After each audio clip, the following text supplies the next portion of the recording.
The number one thing that separates high-value women from other women is emotional mastery.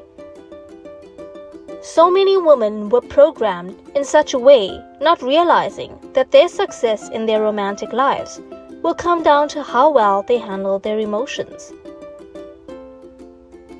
So in this video, we are going to be talking about 6 emotional skills that have been identified as the key skills a woman must possess in order to achieve emotional mastery and to be a high-value woman. This is a particularly important video if you are a woman who experiences things like uncontrollable impulses, mood swings, a lot of negative emotions such as fear, anxiety, anger, hatred, jealousy, or if you have a tendency of being volatile, or if you are easily affected by other people's opinions of you, or if your well-being depends on other people's behavior towards you. The first skill you need to develop in order to have emotional mastery is self-awareness. And this is really the mother of all the other skills, because you cannot control what you're not aware of. There is a great video of that by Eckhart Tolle on the subject of becoming more aware of the mental and emotional conditioning of the mind, in which he explains that unconscious people interpret situations through the veil of their mental emotional conditioning, and that their lack of awareness of this conditioning makes them unable to differentiate between what is and their own interpretation of it. Only when they become more aware of their emotional and mental conditioning that they are able to see things for what they really are, because they are then able to separate their own perception of things, which is very much colored by their conditioning, and the unbiased reality of things. And therefore, they are able to have a more realistic assessment of any given situation by simply being more aware of their conditioning. Your actions no longer have to be dictated by your emotional or mental state, but rather can be based on an unfiltered and accurate perception of the reality. In other words, through developing awareness, you will be able to control your actions despite your emotional state.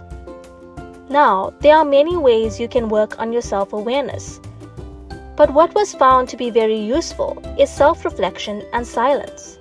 Practice in silence allows space for you to hear the whisper of your emotions, and the more silence you practice, the louder your emotions become, and the more aware you become of them. You can make a weekly or even a daily practice of sitting in a quiet room by yourself for about 30 minutes and allow yourself to notice what is happening inside of you. Day after day, you will start noticing how you feel, and you may even feel some emotions for things that happened a very long time ago. Self-reflection is the other practice which is found to be very useful for self-awareness. Again, sit in a quiet room and reflect on past events, especially those that caused a lot of pain, triggers, caused you to lose control, or induced a lot of intense emotions in you. It's good to take notes of how you feel and also reverse engineer what caused you to feel the way you did. Then go back to your notes and reflect on them. If there are any other practices you found useful, please share them with our Transformation Spot community below. 2. A high-value woman embraces all of her emotions. In other words, there are no right or wrong emotions for a high-value woman. All emotions, good or bad, are accepted because a high-value woman knows that all emotions have a valid reason to be, and that every emotion is to be listened to, because it is trying to tell her something about what is going on inside of her. For that reason, instead of being judgmental or dismissive of her emotions, a high-value woman is curious about her emotions. If she feels negative emotions such as hatred, jealousy, or insecurity, She does not suppress them, diss them, or ignore them. She lets them be. And she asks herself, why am I feeling this? What is it about me or about the situation that induced that particular emotion?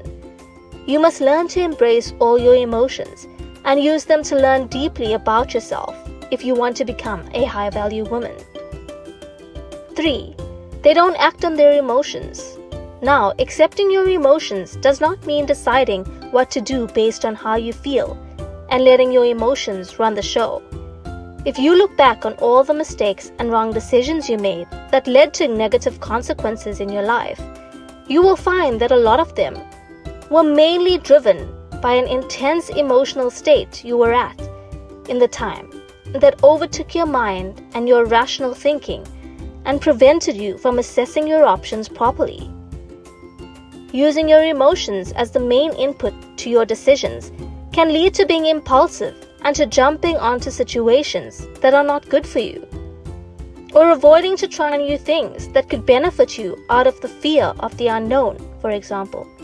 So it is very important to be aware of the fact that emotions are to be felt, not to be acted on, because they often lead to misconceptions and subsequently to inadequate actions.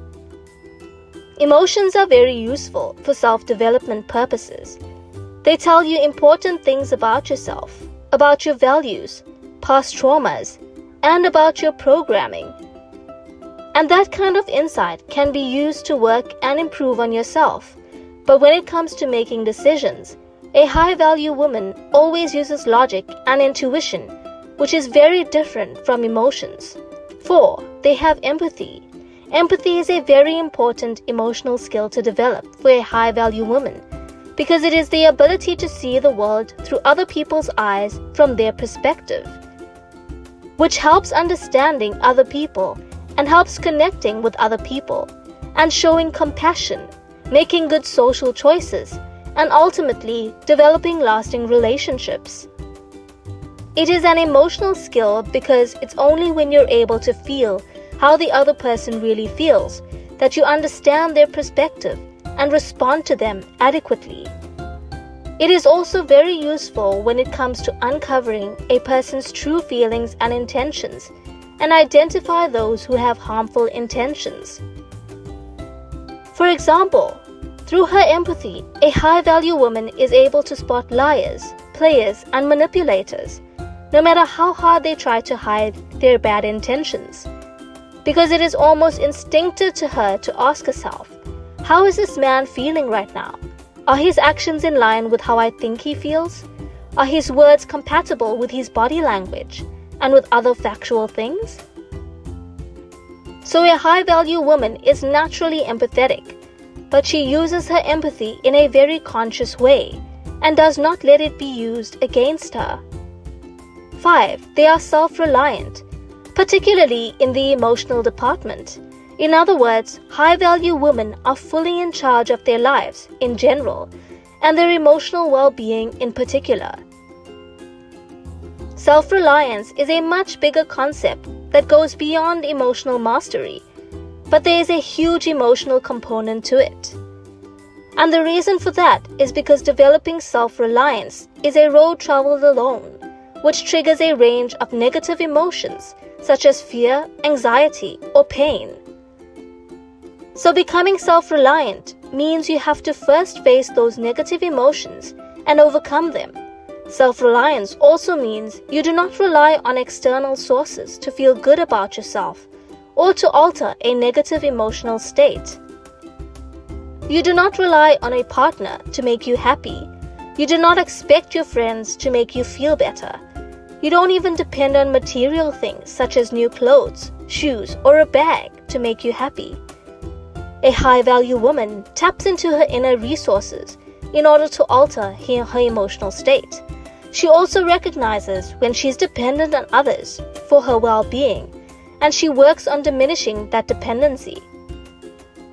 Self-reliance means you make your own decisions. You may seek other people's opinions or inputs, but the final decision is always yours. Sometimes you don't even tell other people about your dilemmas, which means you have to entirely rely on yourself your judgment, and your inner compass to make the right decisions. Self-reliance also means you are thinking independently. A high-value woman relies on her own reasoning and intuition to assess situations or develop her own opinions and ideas.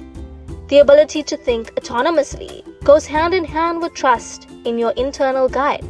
A lot of people tend to hide behind what they've learned from society or from other people within the society, and that is symptomatic to their lack of confidence in their own intuition and rational capabilities.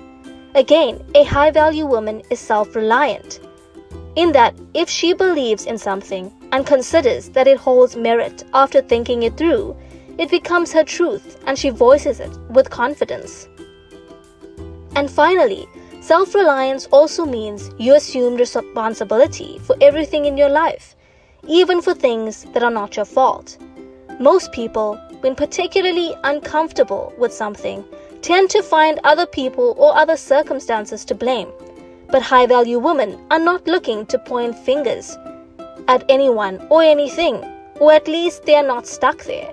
For example, it may not be your fault to have brought up in a toxic family and the psychological damage that it may have caused you, but it's your responsibility to change that damage that it caused to you, because it is yours. And if you do not take that responsibility, no one else will. In the context of relationships, most people are quick to blame their partners for many things that go wrong in their lives. But even when the wrongdoing of a partner is undeniable, for example, if the partner is cheating, a high-value woman has the mindset of taking full responsibility for picking that person in the first place. Of course, this does not excuse any wrongdoings, but it allows the high-value woman to never lose her power to anyone else. 6. They don't take life too seriously. And I know how hard to achieve this one is, because society has designed life in such a way that everything is to be taken very seriously. Getting an education is a very serious matter. Making money, finding a life partner are very serious matters, as well as getting married and having children. But the truth of the matter is, at the end of it all is death. And this should be a reminder to not take all of it too